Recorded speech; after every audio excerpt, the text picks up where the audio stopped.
ಹಾಗಾದ್ರೆ ನಮ್ಮ ಗುರುಗಳು ಪುಸ್ತಕದ ಕಣಜ ಇದ್ದ ಹಾಗೆ, ಪುಸ್ತಕದ ರಾಶಿ ಇದ್ದ ಹಾಗೆ. ಇಡೀ ಮಸ್ತಕದ ತುಂಬೆಲ್ಲ ಸಾವಿರಾರು ಪುಸ್ತಕಗಳು ಅವರ ಮಸ್ತಕದಲ್ಲಿದೆ, ತಲೆಯಲ್ಲಿ ತುಂಬಿಕೊಂಡಿದೆ. ಅವರೊಬ್ಬ ಪ್ರಬುದ್ಧ ಚಿಂತಕರು, ಒಬ್ಬ ಪ್ರಬುದ್ಧ ಸಾಹಿತಿಗಳು, ನಾಮಾಂಕಿತ ಜಾನಪದ ವಿದ್ವಾಂಸರು. ನಮ್ಮ ಗುರುಗಳ ಬಗ್ಗೆ ಎಷ್ಟು ಹೇಳಿದ್ರು ಕಡಿಮೆ. ಆದ್ರೆ ಒಂದಿಷ್ಟು ಕೃತಿಗಳನ್ನ ನಿಮಗೆ ಪರಿಚಯಿಸುವ ಉದ್ದೇಶಕ್ಕಾಗಿ ಅವರ ಎಲ್ಲ ಕೃತಿಗಳ ಸಂಗ್ರಹ ಕಣಜ ಈ ಬುಟ್ಟಿಯೊಳಗಿದೆ. ಹಾಗಾದ್ರೆ ಅವರು ಜನಪದಕ್ಕೆ ಸಂಬಂಧಪಟ್ಟದ್ದು ಸುಮಾರು 55ಕ್ಕೂ ಹೆಚ್ಚು ಕೃತಿಗಳನ್ನ ರಚನೆ ಮಾಡಿದ್ದಾರೆ.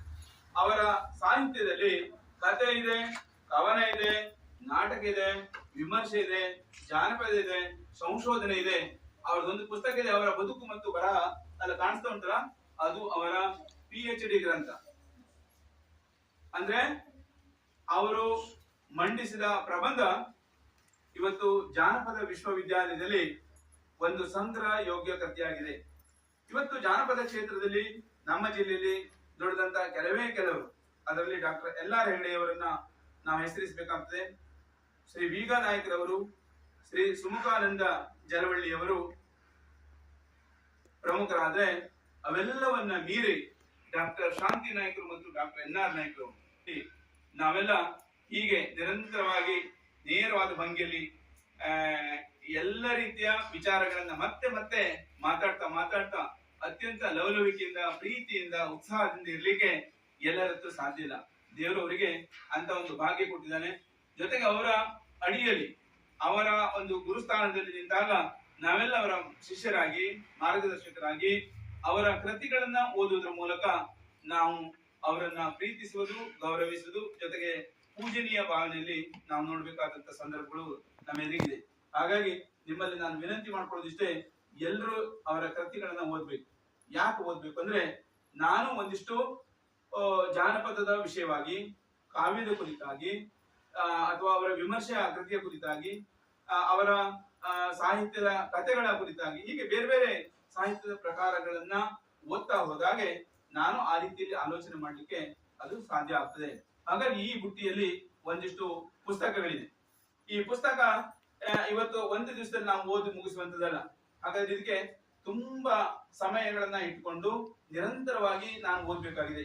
ಎಲ್ಲಿವರೆಗೆ ನಾನು ಓದ್ತೇನೋ ಅಲ್ಲಿವರೆಗೆ ನನ್ನ ಜ್ಞಾನದ ಬುದ್ಧಿ ತುಂಬ್ತಾ ಹೋಗ್ತದೆ. ಎಲ್ಲಿವರೆಗೆ ನಾನು ಓದೋದಿಲ್ವೋ ಅಲ್ಲಿವರೆಗೆ ನನ್ನ ತಲೆ ಖಾಲಿಯಾಗಿರ್ತದೆ. ಈ ತಲೆ ತುಂಬಬೇಕು ಅಂದ್ರೆ ಹೆಚ್ಚು ಹೆಚ್ಚು ಓದ್ಬೇಕು.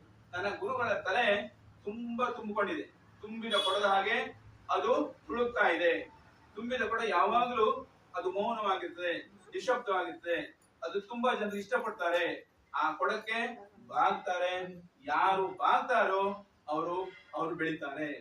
ಯಾರು ಬಾಗುದಿಲ್ವೋ ಅವರು ಬಗ್ಗುತ್ತಾರೆ, ಬೆಂಡಾಗ್ತವೆ, ತೆಗೆದವಂಗದ್ದು ಬುದ್ಧಿ ಜಾಸ್ತಿ. ಹಾಗಾಗಿ ನೀವು ಸೇರಿ ನಮ್ಮ ಗುರುಗಳ ಗ್ರಂಥಗಳನ್ನ ಓದುವುದರ ಮೂಲಕ, ಗುರುಗಳ ವಿಚಾರಗಳನ್ನ ತಿಳಿದುಕೊಳ್ಳುವುದರ ಮೂಲಕ ಆ ಹೆಜ್ಜೆಯಲ್ಲಿ ನಾವೆಲ್ಲ ಪುಟ್ಟದಾದ ಹೆಜ್ಜೆಗಳನ್ನ ಇಟ್ಟು ಅವರ ಹಿಂದೆ ಅವರ ಹಿಂಬಾಲಕರಾಗಿ ಅವರ ಸಾಗಿದ ಮಾರ್ಗದಲ್ಲಿ ನಾವೆಲ್ಲ ನಡೆಯೋಣ ಅಂತ ಹೇಳ್ತಾ, ಇಲ್ಲಿ ಪುಸ್ತಕಗಳಿದೆ, ಒಂದಿಷ್ಟು ಪುಸ್ತಕಗಳು. ಹೆಸರನ್ನ ಹೇಳ್ತೇನೆ, ದಯವಿಟ್ಟು ನಿಮ್ಮ ಮನಸ್ಸಿನಲ್ಲಿ ಆ ಪುಸ್ತಕಗಳನ್ನ ಓದುವ ಆಲೋಚನೆಗಳ ಬಂದ್ರೆ ಸಾಕು. ಇಲ್ಲಿ ಈ ಕಾದು ಅರಳು ಹೇಳ್ತಕ್ಕಂತ ಒಂದು ಪುಸ್ತಕ ಇದೆ, ಜಾನಪದ ಜಗಲಿಯಲ್ಲಿ. ಆನಂತರ ಕಪಟಿಗಳ ಕತೆ, ಜಾನಪದ ಸಿಂಹಾವಲೋಕನ, ಆನಂತರ ಸುಗ್ಗಿ ಪದಗಳು, ತುಳಸಿ ತಿಮ್ಮಪ್ಪನ ಹಾಡುಗಳು, ನಾಡವರ ಜನಪದ, ಸಿರಿಸಿ ಶ್ರೀ ಮಾರಿಕಾಂಬೆ ದೇವಿ, ಸಿದ್ಧಿ ಜನಾಂಗದ ಬಗ್ಗೆ ಇದೆ. ಆನಂತರ ಕನ್ನಡ ಬಯಲಾಟ ಜನಪದದ ಬಗ್ಗೆ ಒಂದಿಷ್ಟು ಚಿಂತನೆಗಳ ಇದೆ.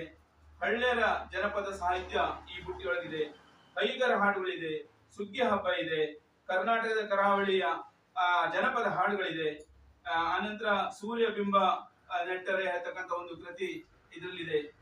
ಆನಂತರ ನಾಡವರ ಸಾಂಸ್ಕೃತಿಕ ಕನಸುಗಳು, ವಿಮೋಚನೆ, ಹಾಲಕ್ಕಿ ಒಕ್ಕಲಿಗರು, ಆಗೇರ ಜನಪದ ಸಾಹಿತ್ಯಗಳು, ಕಾವ್ಯದ ಚಂದೋ ವಿನ್ಯಾಸ, ಮೌನ ಮಿಂಚು, ಕಾಲಬೋಧಿ, ಸಾಲ ಸಂಪಿಗೆ, ಬಾನಲಿ ಅಲೆಗಳು, ನಾಡವರ ಪುರಾಣ ಕಾವ್ಯಗಳು, ಗುಂಡು ಬರ್ಮ, ಹಾಲುಕ್ಕಿತೋ ಹರವಣ ತುಂಬಿತೋ, ಶರಣರ ಬೆಳಕಿನಲ್ಲಿರುವ ಕಥೆಗಳು, ಬದುಕು ಬರ ಯಾರ್ದು ಡಾಕ್ಟರ್ NR ನಾಯ್ಕರದ್ದು ಅಲ್ಲಿ ಇದೆ.